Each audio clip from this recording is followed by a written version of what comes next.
భవ్య news కి స్వాగతం. Bulletin ముందుగా హెడ్లైన్స్.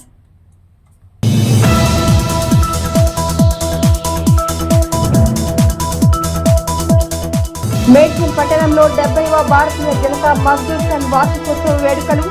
బైక్ ర్యాలీ చేపట్టి జెండా ఎగురవేసిన బిఎంఎస్ నాయకులు.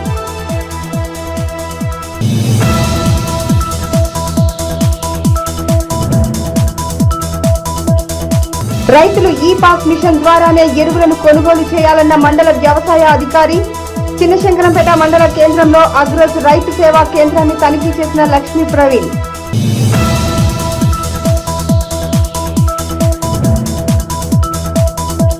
ప్రభుత్వ స్కూళ్లలోనే విద్యార్థులను చేర్పించాలన్న సిద్దిపేట జిల్లా కలెక్టర్. మంగళవారం కోహెడ్ బెజ్జంకి మండలంలోని ప్రభుత్వ పాఠశాలలను సందర్శించిన మను చౌదరి.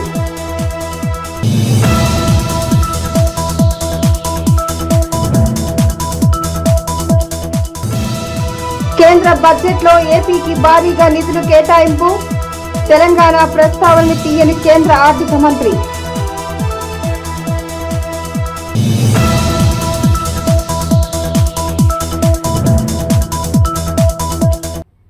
కేంద్ర బడ్జెట్ లో ఏపీకి భారీగా నిధులు కేటాయించిన కేంద్రం తెలంగాణ రాష్ట్రం పేరును కూడా ప్రస్తావించలేదు. ఒక్క హైదరాబాద్, బెంగళూరు పారిశ్రామిక కారిడార్ అభివృద్ధికి ప్రత్యేక నిధులు అనే వాక్యం తప్ప ఏమీ లేదు. మొత్తానికి కేంద్ర బడ్జెట్ లో తెలంగాణ రాష్ట్రానికి 0 నిధులు కేటాయించారు. కానీ కేవలం ఆంధ్రప్రదేశ్ కు, బీహార్ కు రెండింటికే ఇస్తూ మిగతా 26 రాష్ట్రాలను మరి చిన్నచూపు చూడడం అనేది నిజంగా బాధాకరం. ఆంధ్రప్రదేశ్ పునర్విభజన చట్టమని మీరు ఏ మాట అయితే చెప్పారో, ఆంధ్రప్రదేశ్ పునర్విభజన చట్టంలోనే 2 తెలుగు రాష్ట్రాల ఏర్పాటు కూడా ఉన్నది. తెలంగాణ ఉన్నది, ఆంధ్రప్రదేశ్ ఉన్నది. కానీ ఎప్పట్లాగానే మనకు 9.5-10 సంవత్సరాలుగా ఎప్పట్లాగానే ఇచ్చినట్టు ఈసారి కూడా గుండు సున్నానే ఇచ్చింది కేంద్ర ప్రభుత్వం. మరి మీరు ఒక్క నిమిషం ఆలోచిస్తే మనకు ఆంధ్రప్రదేశ్ పునర్విభజన చట్టంలో కూడా 35 వివిధ హామీలు మరి మనకు కేంద్ర ప్రభుత్వం ఆనాడు 2014లో ఇచ్చింది. అందులో చాలా అంశాలు గతంలో కేసీఆర్ గారు ముఖ్యమంత్రిగా ఉన్నప్పుడు గత 10 ఏళ్ళు ఒకసారి కాదు పలుమార్లు పోయి బతిమలాడినాము, పలుమార్లు పోయి అభ్యర్థించాము. ఇచ్చిన మాట నిలబెట్టుకోండి అని చెప్పి కూడా కోరినాం. ములుగులో గిరిజన యూనివర్సిటీ కేటాయించాలి మనకు పునర్వ్యవస్థీకరణ చట్టం ప్రకారం. కానీ పేరుకేదో యూనివర్సిటీ ఇచ్చినట్టు గతంలో ప్రకటించారు తప్ప ఇప్పటి వరకు డబ్బులు కేటాయించలేదు. బయ్యారంలో ఉక్కు కర్మాగారం పెడతాము steel authority of India limited ద్వారా అన్నారు. ఇప్పటి వరకు దానికి మోక్షం లభించలేదు. ఈ బడ్జెట్లో కూడా దక్కింది గుండు సున్నా. కాజీపేటలో రైల్ కోచ్ ఫ్యాక్టరీ అన్నారు, అది కూడా హులెక్కైంది. అది కూడా ఇవాళ రైల్ కోచ్ ఫ్యాక్టరీ పోయి ఒక వ్యాగన్ రిపేర్ షాప్ పెడతామని చెప్పడం బాధాకరం. 9 ఏళ్లుగా ఆనాడు కేసీఆర్ గారు ప్రధానమంత్రి గారిని, కేంద్ర మంత్రులను పలుమార్లు కలిసి మా రాష్ట్రానికి కొత్త విద్యా సంస్థలు ఇవ్వండి, ఐఐఎం ఇవ్వండి, ఇండియన్ ఇన్స్టిట్యూట్ ఆఫ్ మేనేజ్మెంట్ ఇవ్వండి, నేషనల్ ఇన్స్టిట్యూట్ ఆఫ్ డిజైన్ ఇవ్వండి, IISER ఐసర్ ఇవ్వండి, నవోదయ కేంద్రీయ విద్యాలయాలు ఇవ్వండి అని పలుమార్లు కోరినాం.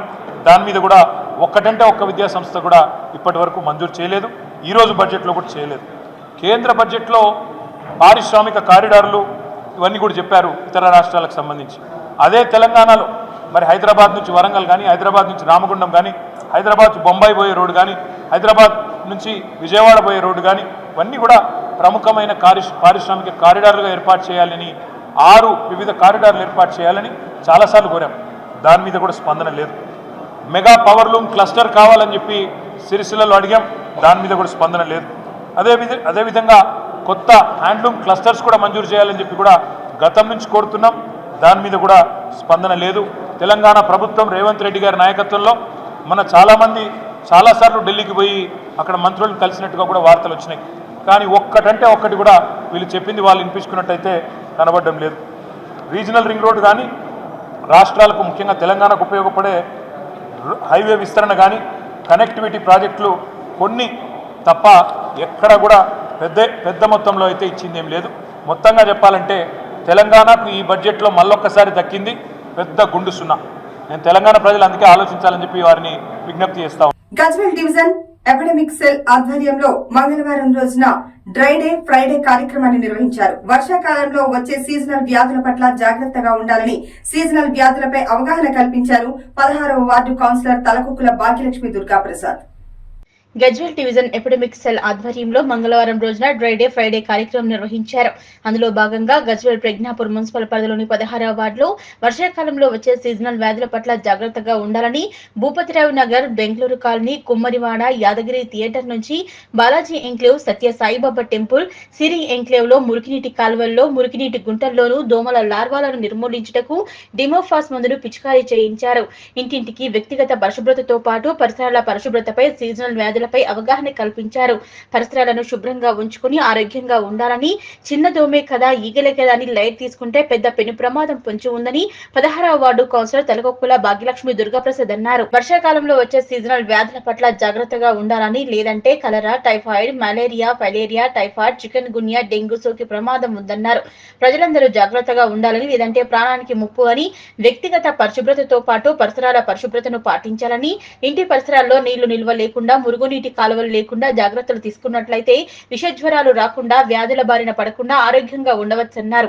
ఈ కార్యక్రమంలో గజ్వేల్ డివిజన్ ఎపిడమిక్ సెల్ సభ్యులు D Nagaraju, K Durgagoud, field worker N Ramesh, municipality సిబ్బంది సాసై బాలయ్య, సత్తయ్య, ప్రవీణ్, ఆశా వర్కర్లు శ్యామల, రాధిక, సుల్తానా బేగం తదితరులు పాల్గొన్నారు. రోజు 16వ వార్డులో వైద్య ఆరోగ్య శాఖ ఆధ్వర్యంలో సీజనల్ వ్యాధుల గురించి అవగాహన ఇంటింటికి తిరుగుతూ అవగాహన కల్పించడం జరిగింది. ఎందుకంటే ఈ వర్షాకాలం సీజన్లో మన ఇండ్లలో హౌజుల్లో చాలా రోజులుగా నిలిచిపోయినా కానీ, పాత టైర్లలో మరియు పూల కుండీలలో కానీ, పాత బకెట్లలో కానీ, ఏదైనా మట్టి పాత్రలలో కానీ చాలా రోజులుగా నిలిచిన నీళ్ళల్లో దోమ తయారయ్యి లార్వా దశలో నుంచి ఒక దోమ ఒక రోజుకు యావరేజ్గా ఒక దోమ 400 చిన్న సంతానాన్ని ఉత్పత్తి చేస్తుంది. కాబట్టి వాటితోటి డెంగ్యూ కానీ, మలేరియా కానీ, మెదడు వ్యాధి వ్యాధిని చికెన్ గున్యా కానీ రావడం జరుగుతుంది. కావున వైద్య సిబ్బంది ఆఫీసర్లైన వాసుదేవ్ గారు మరియు రమేష్ గారు మరియు నారాజ్ సార్ గారు, దుర్గాగౌడ్ గారు ప్రతి ఇంటింటికి తిరుగుతూ వీటి రోగాలపై అవగాహన నిర్మించడం జరిగింది. ఈ దోమ వల్ల ఏమేమి జబ్బులు వస్తాయో, అవి ఏ సందర్భాల్లో దోమ ఉత్పత్తి జరుగుతుందో ఇంటింటికి తిరుగుతూ, ఇక్కడ మన పాత టైర్లలో కానీ నిలిచిన నీళ్లు మరియు బకెట్లలో, పాత బకెట్లలో కానీ, మురికి మన ప్రవాహం లేని మురికి కాలువలో కానీ అక్కడ దోమ పెరిగే అవకాశం ఉంది. కాబట్టి ఈరోజు ప్రతి గల్లీలలో దోమ మందు చల్లుతూ ప్రజల పట్ల అవగాహన కల్పించడం ఆరోగ్య శాఖ వారికి సభాముఖంగా కృతజ్ఞత తెలియజేస్తున్నా. ఎందుకంటే ప్రజలందరికీ నా యొక్క విజ్ఞప్తి, దయచేసి వర్షాకాలము ఆరోగ్యంగా ఉండాలంటే మన ఇంటి పరిసర ప్రాంతాలు కూడా శుభ్రంగా ఉంచుకోవాలని ఇటు సభాముఖంగా తెలియజేస్తున్నాను. ఇటు ఆరోగ్య శాఖ ముందుకు వచ్చి ఈరోజు వార్డులో ప్రారంభించేందుకు సభాముఖంగా ధన్యవాదాలు తెలియజేస్తున్నాను. అనేక రోగాలు మనకు వ్యాపిస్తున్నాయి. వర్షాకాలంలో ముఖ్యంగా 3 విషయాల మీద మనం ప్రత్యేకమైన శ్రద్ధ తీసుకోవాలి. ఈగలు, దోమలు, ఇవి 2 చాలా డేంజరు. వీటి వల్ల కలరా, మలేరియా, టైఫాయిడ్, చికెన్ గున్యా లాంటి ప్రాణాంతకమైన వ్యాధులు మనం బలిగాల్సిన అవసరం ఉంది. కాబట్టి వీటి వల్ల జాగ్రత్తగా ఉండాలని ప్రజలందరినీ కోరుకుంటున్నాము. ఈగలు, దోమల వల్ల ఇంకొకటి వేడి ఆహార పదార్థాలు తినాలి. ఈ వర్షాకాలంలో ఎక్కువగా నీళ్లు కలుషితమవుతాయి. నీళ్లు కలుషితం కాకుండా మంచి నీళ్లు, వేడి ఆహార పదార్థాలు, ఈగలు, దోమలు లేకుండా మనం జాగ్రత్త వహించినట్టయితే మన ఆరోగ్యం మన చేతుల్లో ఉందని తెలియజేస్తూ ప్రజలందరూ ఆరోగ్యంగా ఉండడమే మా లక్ష్యంగా. ఈ అవకాశం ఇచ్చిన మీ అందరికీ ధన్యవాదాలు తెలియజేస్తున్నాను. భారతీయ జనతా మజ్దూర్ సంఘ్ 70వ వార్షికోత్సవాన్ని పురస్కరించుకొని మేడ్చల్ పట్టణంలోని BMS నిర్మాణ విభాగం కార్మికులు బైక్ ర్యాలీ చేపట్టారు. మేడ్చల్ పట్టణంలోని BMS కార్మికుల కార్యాలయం వద్ద BMS జెండా ఎగురవేసి మిఠాయిలు పంచుకున్నారు. భారతీయ జనతా మజ్దూర్ సంఘ్ 70వ వార్షికోత్సవాన్ని పురస్కరించుకుని మేడ్చల్ పట్టణంలోని BMS నిర్మాణ విభాగం కార్మికులు బైక్ ర్యాలీ చేపట్టారు. మేడ్చల్ పట్టణంలోని BMS కార్మికుల కార్యాలయం వద్ద BMS జెండాను ఎగురవేసి మిఠాయిలు పంచారు. ఈ సందర్భంగా BMS రాష్ట్ర నాయకులు లిఖిత్ కుమార్ సత్యనారాయణ, మేడ్చల్ మండల BMS నిర్మాణ మజ్దూర్ సంఘ్ అధ్యక్షులు సత్యనారాయణ మాట్లాడుతూ దేశంలోనే అతిపెద్ద యూనియన్ గా BMS ఎదిగిందని చెప్పారు. కార్మికుల కోసం కార్మికులచే పనిచేయు ఏకైక యూనియన్ BMS అని అన్నారు. ఏ కార్మిక పక్షానికి సంబంధం లేకుండా కార్మికుల యొక్క శ్రేయస్సు కోరతం భారతీయ జనతా మజ్దూర్ పనిచేయడం గర్వకారణంగా ఉందన్నారు. కార్యక్రమంలో నిర్మాణ మజూర్ సంఘం రాష్ట్ర కార్యదర్శి సత్యనారాయణ, మేడ్చల్ మండల నిర్మాణ మజూర్ సంఘ్ అధ్యక్షుడు వి తిరుపతి రెడ్డి, కార్యదర్శి గంగాధర్ రెడ్డి, జాయింట్ సెక్రటరీ భార్గవ్, ఉపాధ్యక్షుడు వై ఏడుకొండలు, కోశాధికారి M Narasimhareddy, E Keshavulu, A Krishnareddy, G Chennareddy, G Venkateswarlu, S Rasool కార్మికులు పాల్గొన్నారు. భారత్ మాతాకి ఈరోజు 70వ సంవత్సరం బిఎంఎస్ పుట్టినరోజు కాబట్టి ఏంటంటే ఈరోజు మనము ఇక్కడ జెండా ఎగరేయడానికి వచ్చినాము. ఇక్కడ మేడ్చల్ జిల్లాలో మన ఇక్కడ ఏంటంటే 5వ సంవత్సరము భవన కార్మికులు అందరూ కలిసి ఇక్కడ ఆచరిస్తున్నాము. గత 5 సంవత్సరాల నుంచి ఈ కార్యక్రమం మేము చేస్తున్నాము. కాబట్టి ఎన్నో రకాల్లో మనకి ఇబ్బందులు వస్తున్నాయి. అన్ని రకాల్లో మన అంటే యూనియన్ మనకి సాయం చేస్తుంది. యూనియన్ పరంగా మనం ప్రతి ఒక్క కార్యక్రమంలో పాల్గొంటూ ఇలాంటి కార్యక్రమాలను మేము ముందుకు తీసుకొస్తున్నాము. ఇక్కడ ఏంటంటే కన్యాకుమారి నుంచి కాశ్మీర్ దాకా మన బిఎంఎస్ యూనియన్ ఉంది. ఇది ట్రేడ్ యూనియన్ ఉంది, భారతీయ మజ్దూర్ సంఘ్. కాబట్టి ఏంటంటే ఈ భవన నిర్మాణ కార్మికుల సంఘంలో ఏంటంటే ప్రతి ఒక్క కార్యకర్తలకి ఐడి కార్డులు ఉంటాయి.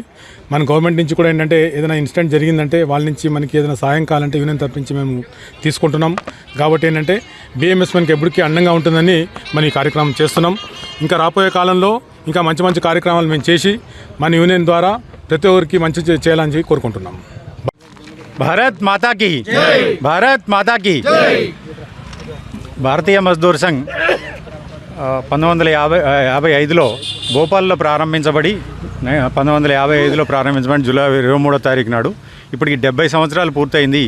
ఈ 70 సంవత్సరాల కాలగమనంలో అనేక ఉద్యమాలు చేస్తూ రిక్షా యూనియన్ నుంచి, హమాలీ యూనియన్ నుంచి మొదలుకొని గవర్నమెంట్ సంస్థల వరకు అన్ని రంగాల్లో కూడా ఫెడరేషన్ల రూపంలో అన్ని రంగాల్లో కూడా విస్తరించి ఉంది. ప్రపంచంలోనే అతిపెద్ద యూనియన్గా అవతరించింది అని చెప్పడానికి గర్వంగా ఉంది. ఏ రాజకీయ క్షేత్రానికి సంబంధం లేకుండా కార్మికుల కోసమే, కార్మికుల చేత నిర్వహించబడుతున్న ఏకైక ఆర్గనైజేషన్ భారతీయ మజ్దూర్ సంఘ్. ఏ సమస్యలు ఉన్నప్పటికీ ఏ రాజకీయ పక్షం ముఖ్యమంత్రిగా ఉన్నా, ప్రధానమంత్రులుగా ఉన్నా వాటన్నిటికి కూడా కార్మిక శ్రేయస్సు దృష్టిగా ఉంచుకొని పనిచేస్తున్న ఏకైక ఆర్గనైజేషన్ బిఎంఎస్. అలాంటి గొప్ప ఆర్గనైజేషన్లో పనిచేస్తున్న అందరం కూడా గర్వించదగ్గ విషయం. అట్లాగే సమస్యల విషయంలో కూడా నిష్పక్షపాతంగా ఏ సమస్య ఉన్నప్పటికీ బిఎంఎస్ పోరాడుతూ ఉంది. దేశవ్యాప్తంగా దేశంలోనే అతిపెద్ద కార్మిక సంఘంగా రిజిస్టర్ అయింది, ఇప్పుడు అనౌన్స్ చేయబడ్డది. ఆ విధంగా ఇక ముందు కూడా ఏ సమస్యలు ఉన్నప్పటికీ భారతీయ మజ్దూర్ సంఘ్ ముందుండి నడిపిస్తుంది అనే విషయాన్ని తెలియజేసుకుంటూ భారత్ మాతాకి భారత్ మాతాకి. రైతులు ఈ పాస్ మిషన్ ద్వారానే ఎరువులను కొనుగోలు చేయాలని మండల వ్యవసాయ అధికారి లక్ష్మీ ప్రవీణ్ అన్నారు. చిన్నశంకరంపేట మండల కేంద్రంలోని అగ్రోస్ రైతు సేవా కేంద్రాన్ని ఆయన తనిఖీ చేశారు. రైతులు ఈ పాస్ మిషన్ ద్వారానే ఎరువులను కొనుగోలు చేయాలని, దుకాణదారులు తప్పకుండా ఈ పాస్ మిషన్ ద్వారానే ఎరువులను విక్రయించాలని మండల వ్యవసాయ అధికారి లక్ష్మీ ప్రవీణ్ అన్నారు. చిన్నశంకరంపేట మండల కేంద్రంలోని అగ్రోస్ రైతు సేవా కేంద్రాన్ని ఆయన తనిఖీ చేశారు. పలు రికార్డులను తనిఖీ చేసి ఈ పాస్ మిషన్లను పరిశీలించారు. అనంతరం ఆయన మాట్లాడుతూ ప్రతి వారం ఎరువుల దుకాణాలను తనిఖీ చేయడం జరుగుతుందని, రైతులు ఎరువులు కొనుగోలు చేసే సమయంలో ఆధార్ కార్డు ద్వారా ఈ పాస్ మిషన్ ద్వారానే కొనుగోలు చేయాలని ఆయన రైతులకు సూచించారు. ఎవరైనా నకిలీ ఎరువులు, విత్తనాలు అమ్మితే వారిపై కఠిన చర్యలు తప్పవని ఆయన తెలిపారు. ఈ కార్యక్రమంలో మండల వ్యవసాయ అధికారి లక్ష్మీ ప్రవీణ్ తో పాటు వ్యవసాయ విస్తరణ అధికారి శ్యామ్ తదితరులు పాల్గొన్నారు. నమస్కారం. ఫర్టిలైజర్ వెరిఫికేషన్ లో భాగంగా ఈరోజు శంకరంపేటలోని అగ్రోస్ రైతు సేవా కేంద్రంలో విజిట్ చేయడం జరిగింది. దీనిలో మనకి యూరియా మరియు డిఏపి ఎంత స్టాక్ ఉంది, ఈ పాస్ మిషన్ టాలీ అవుతుంది లేదా, అలాగే స్టాక్ పొజిషన్ ఎంత అని మీకు డీలర్ దగ్గర ప్రతి వారం మాకు రిక్వెస్ట్ చేయాల్సి వస్తుంది. కాబట్టి ఈరోజు అడిగి వచ్చాము. స్టాక్తో టాలీ అంతా బాగానే ఉంది. అయితే కంపల్సరీగా అగ్రోస్ కానీ ఏదైనా సరే గవర్నమెంట్ ఏజెన్సీస్ కంపల్సరీగా 10 టన్నుల తక్కువ కాకుండా యూరియాని స్టాక్ చేసుకోవాల్సిందిగా మన పై నుంచి ఆదేశం ఉంది. కాబట్టి ప్రతి ఒక్క డీలర్ ఖచ్చితంగా వాళ్ళ దగ్గర 10 మెట్రిక్ టన్నుల యూరియాని ఈ సీజన్ మొత్తం ప్రతిసారి తగ్గకుండా మెయింటైన్ చేసుకుంటున్నాం. అందరూ చెప్పాలి, రైతులందరూ కూడా మనం వినపం ఏంటంటే ఏ రైతు కూడా తప్పనిసరిగా ఈ పాస్ మిషన్లో ఎరువులు కొనుగోలు చేయాలి. దానికి కంపల్సరీగా ఆధార్ కార్డు తీసుకురావాల్సి వస్తుంది కదా. సో ఆధార్ కార్డు తీసుకురాకుండా ఎరువులు కొనుగోలు చేసినంత మాత్రాన తర్వాత మళ్ళీ వెరిఫికేషన్ వస్తుంది, బిజినెస్ ఎంక్వైరీ ఉంటుంది. కాబట్టి రైతులందరూ కంపల్సరీగా ఈ ఆధార్ కార్డు తీసుకొని ఈ పాస్ మిషన్లో మీకు రైతులు ఎరువులు కొనుగోలు చేస్తేనే అది కరెక్ట్ టాలీ అవుతుంది. కాబట్టి రైతులందరూ దయచేసి గమనించాలని కోరుతున్నాను. సిద్దిపేట జిల్లా గజ్వేల్ ప్రజ్ఞాపూర్ మున్సిపాలిటీ పరిధిలో పద్మశాలి సంఘం ఎన్నికల సందర్భంగా మంగళవారం స్థానిక కొండ లక్ష్మణ్ బాపూజీ విగ్రహానికి పూలమాలలు వేశారు. అనంతరం ర్యాలీగా వెళ్లి పద్మశాలి భవనంలో నామినేషన్ దాఖలు చేశారు పలువురు నాయకులు. సిద్దిపేట జిల్లా గజ్వేల్ ప్రజ్ఞాపూర్ మున్సిపాలిటీ పరిధిలో పద్మశాలి సంఘం ఎన్నికల సందర్భంగా మంగళవారం స్థానిక కొండ లక్ష్మణ్ బాపూజీ విగ్రహానికి పూలమాలలు వేసిన అనంతరం ర్యాలీగా వెళ్లి పద్మశాలి భవనంలో నామినేషన్ దాఖలు చేశారు. పలువురు నాయకులు పద్మశాలి సంఘం అధ్యక్ష పదవికి గాడిపల్లి శ్రీనివాస్, ఉపాధ్యక్ష పదవికి తలకొక్కుల ప్రేమ్ కుమార్, సహాయ కార్యదర్శి పనులకు కోటా కిషోర్ మరియు పబిని నరేష్ మధ్యాహ్నం వరకు నామినేషన్లు దాఖలు చేయడం జరిగింది. ఈ నామినేషన్లను ఎలక్షన్ కమిటీ సభ్యులు తలకొక్కుల రాజు, గాడిపల్లి భాస్కర్, రామచంద్రం, దేవదాసులు స్వీకరించారు. ఈ సందర్భంగా అధ్యక్ష పదవికి నామినేషన్ వేసిన గాడిపల్లి శ్రీనివాస్ మాట్లాడుతూ గతంలో తాను అధ్యక్షునిగా ఉన్నప్పుడు పద్మశాలి సంఘం ఫంక్షన్ హాల్లో ఏ రకంగా అభివృద్ధి చేశాను. గజ్వేల్ ప్రజ్ఞాపూర్ లో భాగంగా అందరికీ పద్మశాలి కుల బాంధవులందరికీ తెలుసు కాబట్టి అభివృద్ధిని కాంక్షించవలసిన వారు అభివృద్ధి కోసం పనిచేయడానికి సిద్ధంగా ఉన్నట్లు, అసంపూర్తిగా ఉన్న ఫంక్షన్ హాల్ మరియు పద్మశాలి కుల బాంధవుల సంక్షేమం కోసం తనను అత్యధికంగా ఓట్లు వేసి గెలిపించాలని కోరారు. అలాగే నామినేషన్ వేసిన సభ్యులు కూడా తమను అత్యధిక మెజారిటీతో గెలిపించాలని కోరారు. గజ్వేల్ ప్రజ్ఞాపూర్ మున్సిపాలిటీ పరిధిలోని పద్మశాలి కుల బాంధవుల సంక్షేమం కోసం అత్యధికంగా ఓట్లు వేసి గెలిపించాలని కోరారు. గజ్వేల్ ప్రజ్ఞాపూర్ మున్సిపల్ పరిధిలోని పద్మశాలి సంఘం ఎన్నికల గురించి ఈరోజు మేము అధ్యక్ష పదవికి నామినేషన్ వేయడం జరిగింది. కులబాంధవులందరికీ నమస్కారము. తప్పనిసరి స్వచ్ఛమైన వాతావరణంలో స్నేహపూర్వకంగా ఎలక్షన్లు కమిటీ ఆధ్వర్యంలో నిర్వహించబడుతుంది. అందరూ తమ ఓటు హక్కును వేయగలదని మనవి. పద్మశాలి కులబాంధవులందరూ తప్పనిసరి ఒక మనిషి నాయకుడిని గత నాయకులు చేసిన పొరపాట్లకు తావు ప్రభుత్వ స్కూళ్లలోనే విద్యార్థులను చేర్పించాలని సిద్దిపేట జిల్లా కలెక్టర్ ఎం మను చౌదరి పిలుపునిచ్చారు. మంగళవారం ఆయన కోహెడ్ బెజ్జంకి మండలాల్లోని వివిధ ప్రభుత్వ పాఠశాలలను సందర్శించారు. సిద్దిపేట జిల్లాలో ప్రభుత్వ స్కూళ్లలోనే విద్యార్థులను చేర్పించాలని జిల్లా కలెక్టర్ ఎం మను చౌదరి పిలుపునిచ్చారు. మంగళవారం జిల్లా కలెక్టర్ కోహెడ్ బెజ్జంకి మండలాల్లోని వివిధ ప్రభుత్వ పాఠశాలలను సందర్శించిన అనంతరం చివరగా కోయడ మండల కేంద్రంలోని జిల్లా పరిషత్ ఉన్నత పాఠశాలను సందర్శించి 10వ తరగతి విద్యార్థులతో మాట్లాడి 10వ తరగతి ఫలితాల్లో ఉత్తమ ఫలితాలు సాధించేందుకు ప్రత్యేక తరగతులను నిర్వహించడం జరుగుతుందని, అందరూ శ్రద్ధగా చదివి ఫలితాల్లో 10కి 10 జీపీఏ తెచ్చుకోవాలని అన్నారు.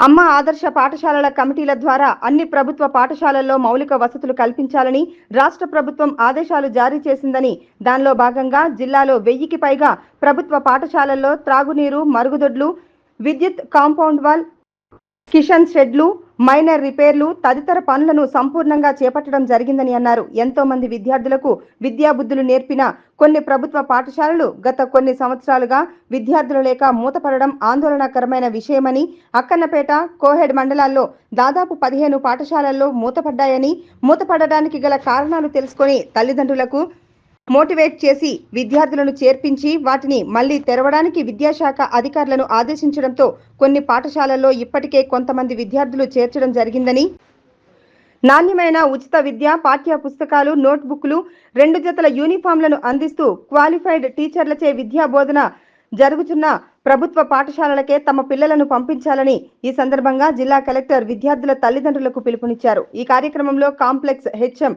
మహమ్మద్, విద్యాశాఖ సెక్టోరల్ అధికారి రామస్వామి, కమ్యూనిటీ నోబలైజర్ పద్మయ్య, పాఠశాల ఉపాధ్యాయులు తదితరులు ఉన్నారు. జిల్లా వ్యాప్తంగా మనకి అమ్మ ఆదర్శ పాఠశాల కమిటీల కింద వివిధ స్కూల్స్లో మనకి అన్ని వసతులు కల్పించాలని తెలంగాణ ప్రభుత్వం ఒక రూపకల్పన చేసింది. దాంట్లో భాగంగానే మనకి జిల్లా వ్యాప్తంగా ఉన్న 1000 పైగా స్కూల్స్ ఏవైతే ఉన్నాయో అన్నిట్లో కూడా మనము డ్రింకింగ్ వాటర్ కావచ్చు, ఎలక్ట్రిఫికేషన్ కావచ్చు, టాయిలెట్స్ కావచ్చు, మేజర్ మైనర్ రిపేర్స్ కావచ్చు, అన్ని వసతులు కూడా కల్పిస్తూ ఉన్నాము. అదేవిధంగా మనకి కొన్ని స్కూల్స్ స్పెసిఫికలీ మనకి అక్కన్నపేటలో ఒక 11 స్కూల్స్, కోయడలో ఒక 6, అక్కడ ఎన్రోల్మెంట్ కొన్నిట్లో తక్కువ ఉండటము, కొన్నిట్లో 0 ఎన్రోల్మెంట్ ఉంది. ఒక 2-3 సంవత్సరాల క్రితము పిల్లలందరూ కూడా అక్కడ చదవకుండా స్కూల్ మూతపడిపోయిన పరిస్థితులు ఉండటంతో ఈరోజు కొన్ని స్కూల్స్ విజిట్ చేసి అక్కడ పేరెంట్స్ తోటి కూడా ఇంటరాక్ట్ అయ్యి వాళ్ళని మోటివేట్ చేసి ప్రైవేట్ స్కూల్స్కి ఎక్కువ ఫీజు కట్టించి అక్కడికి పంపే బదులు గవర్నమెంట్ స్కూల్స్లో అన్ని వసతులు కల్పిస్తున్నాం కాబట్టి అక్కడికి పంపించాలి అని పేరెంట్స్ తోటి కూడా రిక్వెస్ట్ చేయడం జరిగింది. అక్కడికి కూడా మనము టీచర్స్ కావచ్చు, మిగిలిన అన్ని వసతులు కూడా కల్పిస్తున్నాం కాబట్టి ఫ్యూచర్లో కూడా జిల్లా వ్యాప్తంగా ఉన్న అన్ని 66 ఏవైతే తక్కువ ఎన్రోల్మెంట్ కావచ్చు, 0 ఎన్రోల్మెంట్ స్కూల్స్ ఉన్నాయో వాటిని రివైవ్ చేసి వాటిని డెఫినెట్గా మొత్తము అందరి పేరెంట్స్ ఆకాంక్షల మేరకు పిల్లలు అక్కడ చదువుకునే విధంగా టేకప్ చేస్తాం. రామాయంపేట మండల కేంద్రంలోని వ్యవసాయ శాఖ కార్యాలయంలో మీడియా సమావేశంలో ఏర్పాటు చేశారు రామాయంపేట మండల వ్యవసాయ అధికారి రాజనారాయణ. నూతనంగా పట్టాదార్ పాస్ పుస్తకాలు కలిగిన రైతులు 18 సంవత్సరాల నుండి 59 సంవత్సరాల లోపు ఉన్నవారు రైతులందరూ రైతు బీమాకు దరఖాస్తు చేసుకోవాలని తెలిపారు. రామాయంపేట మండల కేంద్రంలోని వ్యవసాయ శాఖ కార్యాలయంలో ఏర్పాటు చేసిన మీడియా సమావేశంలో రామాయంపేట మండల వ్యవసాయ అధికారి రాజనారాయణ మాట్లాడుతూ నూతనంగా పట్టాదార్ పాస్ పుస్తకాలు కలిగిన రైతులు 18 సంవత్సరాల నుంచి 59 సంవత్సరాలలోపు ఉన్న రైతులందరూ రైతు బీమాకు దరఖాస్తు చేసుకోవాలన్నారు. రామాయంపేట మండల వ్యాప్తంగా 696 మంది రైతులకు కొత్తగా పట్టాదార్ పాస్ పుస్తకాలు రావడం జరిగిందన్నారు. రైతు బీమా ఎల్ఐసి ఐడి కలిగి ఉన్న రైతులు ఏవైనా సవరణలు చేయాలనుకుంటే ఈ నెల 30వ తేదీ వరకు సవరణ కోసం దరఖాస్తు చేసుకునే అవకాశం ఉందన్నారు. ఏవైనా సందేహాలు ఉంటే వ్యవసాయ విస్తరణ అధికారిని గాని లేదా మండల కేంద్రంలోని వ్యవసాయ శాఖ కార్యాలయంలో సంప్రదించాలని ఈ సందర్భంగా ఆయన రైతులను కోరారు. రైతు బీమాకు దరఖాస్తులు చేసుకోవడానికి మనకు గైడ్లైన్స్ రావడం జరిగింది. మండల వ్యాప్తంగా 696 మంది రైతులకు కొత్తగా పట్టాదారు పాస్ పుస్తకాలు వచ్చినవి. ఈ జూన్ నెల 29వ తారీఖు వరకు ఎవరికైతే కొత్త పట్టాదారు పాస్ పుస్తకాలు వచ్చినాయో వారందరూ కూడా రైతు బీమాకు అర్హులు. రైతు బీమాకు అర్హులు కావాలంటే తప్పనిసరిగా 18 సంవత్సరాల నుండి 59 సంవత్సరాల లోపు ఉండాల్సి ఉంటుంది. అది 14/8/1965 నుంచి 14/8/2006 లోపు జన్మించి ఉండాల్సి ఉంటుంది. వీరందరూ కూడా తమ పట్టాదారు పాస్ పుస్తకాలను, ఆధార్ కార్డు, అదేవిధంగా నామినీ ఫారంతో పాటుగా దరఖాస్తు ఫారాన్ని జత చేసి వ్యవసాయ కార్యాలయంలో కానీ వ్యవసాయ విస్తీర్ణాధికారికి కానీ అందజేసినట్టయితే వారికి మనము రైతు బీమాకు ఎన్రోల్మెంట్ చేసుకునే అవకాశం ఉంటుంది. ఆల్రెడీ రైతు బీమా చేసుకొని ఉండి గత సంవత్సరాల్లో చేసుకున్న రైతులు ఎట్లాంటి దరఖాస్తు ఇవ్వాల్సిన అవసరం లేదు. వారి రైతు బీమా దరఖాస్తులో ఏదైనా సవరణలు ఉంటే మాత్రమే వారు వ్యవసాయ విస్తీర్ణాధికారిని సంప్రదించాల్సిందిగా కోరుతున్నాము. ఈ అవకాశం కేవలం ఈ నెల 30వ తారీఖు వరకే ఉంటుంది కాబట్టి సవరణలకు మాత్రం 30వ తారీఖు వరకు ఇవ్వాల్సి ఉంటుంది. మిగతా రైతులందరూ కూడా కొత్త పట్టాదారు పాస్ పుస్తకాలు వచ్చిన రైతులందరూ కూడా వ్యవసాయ కార్యాలయంలో కానీ లేకపోతే వ్యవసాయ విస్తీర్ణాధికారికి కానీ సంప్రదించి రైతు బీమాకు దరఖాస్తు చేసుకోవాల్సిందిగా రామాయంపేట మండల రైతుల్ని కోరుతున్నారు. కేంద్ర బడ్జెట్ లో తెలంగాణ అనే పదమే ఉచ్చరించలేదని మాజీ మంత్రి హరీష్ రావు తీవ్ర ఆగ్రహం వ్యక్తం చేశారు. కాంగ్రెస్, బీజేపీలు కలిసి తెలంగాణకు అన్యాయం చేస్తున్నాయని విమర్శించారు. ఏపీ వెనుకబడిన జిల్లాల గురించి మాట్లాడారని, తెలంగాణలో వెనుకబడిన జిల్లాలు లేవా అంటూ ప్రశ్నించారు. పెండింగ్ బిల్లులు విడుదల చేయాలి, అసంపూర్తిగా ఉన్న మన ఊరు మన బడి పనులు కానీ వివిధ కార్యక్రమాలన్నీ కూడా మధ్యలో ఆపుతా ఉన్నారు. ప్రగతి అనేది ఒక కంటిన్యూయస్ ప్రాసెస్. వాటిని పూర్తి చేయాలి, పెండింగ్ బిల్లులు విడుదల చేయాలి, అసంపూర్తిగా ఉన్న పనులన్నింటినీ కూడా పూర్తి చేయడానికి ప్రభుత్వం చర్యలు తీసుకునే దాని మీద కూడా చర్చ పెట్టాలని చెప్పి కోరాం. ఈ 9 అంశాల మీద కూడా శాసనసభలో మరి బీఆర్ఎస్ పార్టీ తరఫున మేము ప్రతిపాదించాం. వీటన్నిటి మీద కూడా ప్రభుత్వం ముందుకు రావాలని శాసనసభ స్పీకర్ గారిని, ప్రభుత్వాన్ని కూడా మేము కోరడం జరిగింది. ఇకపోతే కేంద్ర ప్రభుత్వం ఇవాళ బడ్జెట్ ప్రవేశపెట్టారు. ఇవాళ కేంద్ర బడ్జెట్లో చూస్తే నిజంగా బాధ కలుగుతూ ఉంది. తెలంగాణ అనే పదమే ఉచ్చరించలేదు. ఆంధ్రప్రదేశ్ పేరు చాలాసార్లు ఉచ్చరించారు. సరే ఇవ్వండి, ఆంధ్రప్రదేశ్కి ఎందుకు ఇచ్చారని నేను అనను. ఆంధ్రప్రదేశ్లో పోలవరం త్వరితగా పూర్తి చేస్తామన్నారు, క్యాపిటల్కు డబ్బులు ఇస్తామన్నారు, వెనుకబడిన జిల్లాలకు డబ్బులు ఇస్తామన్నారు, ప్రత్యేకంగా అనేక సార్లు ప్రకటించారు. సంతోషం. కానీ తెలంగాణ విషయం ఏమైంది? మరి ఈ ప్రభుత్వం ఏం చేస్తూ ఉంది? మేము కేంద్రంతో సత్సంబంధాలు మెయింటైన్ చేస్తున్నాం, మోడీ గారికి చాలా దగ్గరగా ఉన్నాం, మేము కేంద్ర మంత్రుల్ని రోజూ కలుస్తున్నామన్నారు. కనీసం తెలంగాణ ప్రస్తావన కూడా లేదు. బీజేపీ, కాంగ్రెస్ ఇద్దరు కలిసి ఇవాళ తెలంగాణకు తీవ్రమైన అన్యాయం జరిగింది. తెలంగాణలో కూడా వెనుకబడిన జిల్లాలు ఉన్నాయి. రాష్ట్ర విభజన చట్టంలో తెలంగాణలోని 9 జిల్లాలు వెనుకబడిన జిల్లాలు ఉన్నాయి. మరి ఈరోజు రాయలసీమ, మీరు కొంత ఆంధ్రాలో వెనుకబడిన జిల్లాల గురించి కేంద్ర బడ్జెట్లో మాట్లాడారు. తెలంగాణ వెనుకబడిన జిల్లాల గురించి ఎందుకు మాట్లాడలేదు? ఈ రాష్ట్రం నుంచి కేంద్రంలో మంత్రులుగా ఉన్న కిషన్ రెడ్డి గారు, బండి సంజయ్ గారు ఎందుకు చొరవ చూపడం లేదు అని నేను అడుగుతా ఉన్నా. ఆంధ్ర వెనుక జిల్లాలకు డబ్బులు ఇచ్చినప్పుడు, ప్రత్యేక నిధులు ఇచ్చినప్పుడు తెలంగాణలోని వెనుకబడిన జిల్లాలకు ఎందుకు మొండి చేయి చూపుతున్నారు? అంటే తెలంగాణ పట్ల కేంద్రానికి, బీజేపీకి ఎందుకు ఇంత నిర్లక్ష్యం అని చెప్పి నేను అడుగుతా ఉన్నా. ఇలా మనకు జాతీయ ప్రాజెక్టు గురించి లేదు. మా పాలమూరు ఎత్తిపోతల పథకానికి జాతీయ ప్రాజెక్ట్ ఇవ్వచ్చు కదా, ఎందుకు ఇవ్వట్లేదు? ఆంధ్రాకి ఇచ్చినప్పుడు మాకు కూడా ఒక జాతీయ ప్రాజెక్ట్ ఇవ్వాలి కదా. బయ్యారం ఉక్కు ఫ్యాక్టరీ గురించి ప్రస్తావన లేదు, వరంగల్ కోచ్ ఫ్యాక్టరీ గురించి ప్రస్తావన లేదు. తెలంగాణకు ఓవరాల్గా గుండు సున్నా ఇచ్చింది. కేంద్ర ప్రభుత్వం ఈ రోజు పెట్టిన బడ్జెట్లో తెలంగాణకు మొండి చేయి చూపించింది, మొత్తంగా ఇచ్చింది ఏమని ఉంటే గొండు సున్నా తప్ప ఏమి లేదు. తెలంగాణకు బీజేపీ ప్రభుత్వం తీరని అన్యాయం చేయడం జరిగింది. ఇది మరి తెలంగాణ నుంచి ఉన్న 8 మంది ఎంపీలు, ఇవాళ బీజేపీ ఎంపీలు దీని మీద కేంద్రం మీద ఒత్తిడి తేవాలి. ఈ రాష్ట్రం నుంచి కేంద్రంలో ఉన్న మంత్రులు తెలంగాణకు జరిగిన అన్యాయం మీద స్పందించి ఈ రాష్ట్రానికి నిధుల్లో వాటా దేవాలని చెప్పి బీఆర్ఎస్ పార్టీ డిమాండ్ చేస్తుంది. మేడ్చల్ మున్సిపాలిటీ పరిధిలోని కేఎల్ఆర్ జేఆర్ నగర్ లో గల శ్రీ రాములోరి మైసమ్మ బోనాల ఉత్సవాలు ఈ నెల 28వ తేదీ ఆదివారం రోజున ఘనంగా నిర్వహించనున్నట్లు కేఎల్ఆర్ జేఎన్ఆర్ నగర్ అధ్యక్షులు ముత్యాల గాంధీ యాదవ్ తెలిపారు. బోనాల ఉత్సవాన్ని అంగరంగ వైభవంగా నిర్వహించేందుకు ఈ రోజు కమిటీ సభ్యులంతా సమావేశం ఏర్పాటు చేసుకున్నామన్నారు. మేడ్చల్ మున్సిపాలిటీ పరిధిలోని కేఎల్ఆర్ ఎన్జేఆర్ నగర్ లో గల శ్రీ రాములూరి మైసమ్మ బోనాల ఉత్సవాలు ఈ నెల 28వ తేదీ ఆదివారం రోజున ఘనంగా నిర్వహిస్తున్నట్లు కేఎల్ఆర్ ఎన్జేఆర్ నగర్ అధ్యక్షులు ముత్యాల గాంధీ తెలిపారు.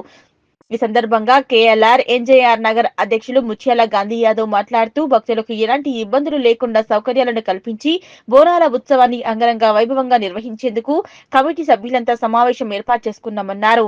శ్రీ రాములూరి మైసమ్మ బోనాల ఉత్సవాలలో కాలనీ వాసులతో పాటు మేడ్చల్ మున్సిపాలిటీలోని ప్రజలంతా పాల్గొని అమ్మవారిని దర్శించుకొని బోనాలను సమర్పించి మొక్కులు తీర్చుకుని సుఖ సంతోషాలతో ఉండాలన్నారు. అన్నదాన కార్యక్రమాన్ని కూడా నిర్వహిస్తున్నామన్నారు. ఈ కార్యక్రమంలో KLR NJR Nagar general secretary Madhu, ఉపాధ్యక్షులు వెంకట్రెడ్డి, శివాజీ, కోశాధికారి సుబ్బారెడ్డి, సలహాదారులు పాండు, కోటేశ్వరరావులతో పాటు కాలనీవాసులు పాల్గొన్నారు. మైసమ్మ దేవస్థాన బోనాల ఉత్సవము 28వ తారీఖు ఆదివారం రోజున ఘనంగా జరుపుకోవడానికి కమిటీ సమావేశమై నిర్వహించడం జరిగింది.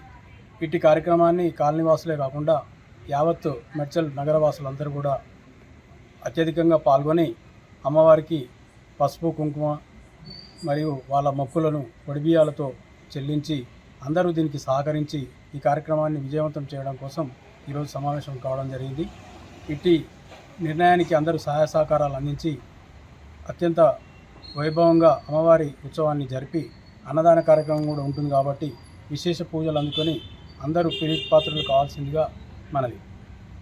శ్రీ శ్రీ రాములూరి మైసమ్మ గారి బోనాల ఉత్సవాలకు 28వ తారీఖు 7వ నెల 2024న ఆదివారం రోజు ఎంజీఆర్ కేఎల్ఆర్ శ్రీ కాలనీలోని అమ్మవారి బోనాల ఉత్సవాలకు ప్రతి ఒక్కరూ మున్సిపాలిటీలో ఉన్న ప్రతి ఒక్కరూ మా ఎంజీఆర్ కేఎల్ఆర్ శ్రీ కాలనీ ఫేజ్ 3 వాళ్ళు ప్రతి ఒక్కరూ అక్క చెల్లెలు అన్నదమ్ములు ప్రతి ఒక్కరూ అమ్మవారి పసుపు కుంకుమల ఆశీర్వాదంతో బోనాల ఉత్సాహాలతో అమ్మవారి బోనాలు సమర్పించుకొని గుడి దగ్గర అన్నప్రసాదాలు అన్నదాన భోజన కార్యక్రమాలు ఉంటాయి కాబట్టి ప్రతి ఒక్కరూ ఉదయం 6 గంటల నుండి సాయంకాలం 6 గంటల వరకు ప్రతి ఒక్కరూ కుటుంబ సభ్యులతో సహా అందరూ అమ్మవారి ఆశీస్సులు తీసుకోవాల్సిందిగా అందరినీ కోరుతూ ఇలాంటి నిర్ణయము ఈ కాలనీ అమ్మవారి బోనాల ఉత్సవాల కమిటీ ఇది ఒక గుడి కమిటీ సభ్యులు అందరం కలిసి పెద్దల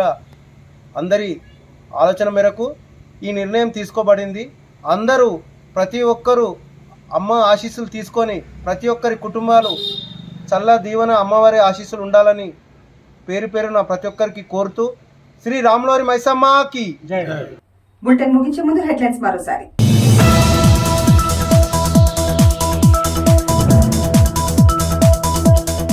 మేడ్చల్ పట్టణంలో 70వ భారతీయ జనతా మజ్దూర్ సంఘ్ వార్షికోత్సవ వేడుకలు, బైక్ ర్యాలీ చేపట్టి జెండా ఎగురవేసిన బిఎంఎస్ నాయకులు.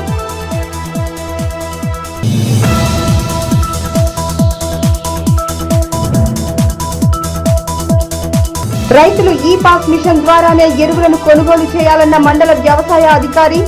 చిన్నశంకరంపేట మండల కేంద్రంలో అగ్రోజ్ రైతు సేవా కేంద్రాన్ని తనిఖీ చేసిన లక్ష్మీ ప్రవీణ్.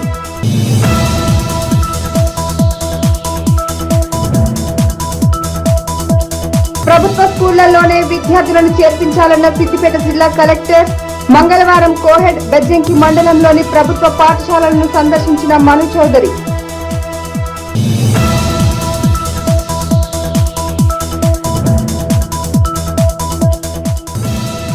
కేంద్ర బడ్జెట్లో ఏపీకి భారీగా నిధులు కేటాయింపు. తెలంగాణ ప్రస్తావనని తీయని కేంద్ర ఆర్థిక మంత్రి.